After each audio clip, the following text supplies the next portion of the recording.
ನನ್ನ ಮಕ್ಕಳು ನೋಡ್ರಿ, ಅವಕ್ಕೆ ಇದನ್ನೂ ಬಂಧನಿಲ್ಲ, ಕುಡಿಲಿಕ್ಕೆ ಬಂಧನಿಲ್ಲ. ಅದೇ ರೀತಿಯಾಗಿ ಅವು ಸ್ವಚ್ಛಂದವಾಗಿ ಓಡಾಡ್ತವೆ, ಮಾಡ್ತವೆ. ಅವಕ್ಕೆ ಯಾವುದೂ ನಿಯಮ ಇಲ್ಲ, ಪದ್ಧತಿ ಇಲ್ಲ, ಬಂಧನ ಇಲ್ಲ, ಶುದ್ಧವಾಗಿ ಇರ್ತಾರೆ. ಆದ್ರೆ ಸಂಸ್ಕಾರ ದ್ವಿಜ ಉಚ್ಯತೆ. ಅವರು ವಿಶಿಷ್ಟ ಸಂಸ್ಕಾರ ಕೊಟ್ವಿ ಅಂದ್ರೆ ಈಗ ಅವರಲ್ಲಿರ್ತಕ್ಕಂಥ ಒಂದು ಜ್ಞಾನ ಶಕ್ತಿ, ಒಂದು ಕಲ್ಪನಾ ಶಕ್ತಿ ಏನದನು, ಕ್ರಿಯೇಟಿವಿಟಿ, ನಾಲೆಜ್ ಇಸ್ ಪವರ್ ಅಂತ ಹೇಳ್ತಾರೆ.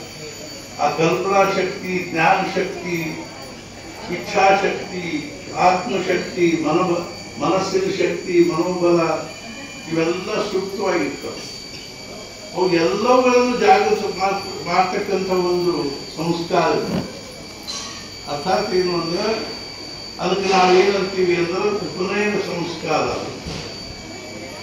ಬ್ರಾಹ್ಮಣ ಶರೀರದಲ್ಲಿ ಆ ಉಪನಯನ ಸಂಸ್ಕಾರಕ್ಕೆ ಬಹಳ ಮಹತ್ವ. ಅಂದ್ರೆ ಎಲ್ಲಾ ಶಕ್ತಿಗಳನ್ನು ನಾವು ಇಷ್ಟೊತ್ತಿಗೆ ಮಂತ್ರ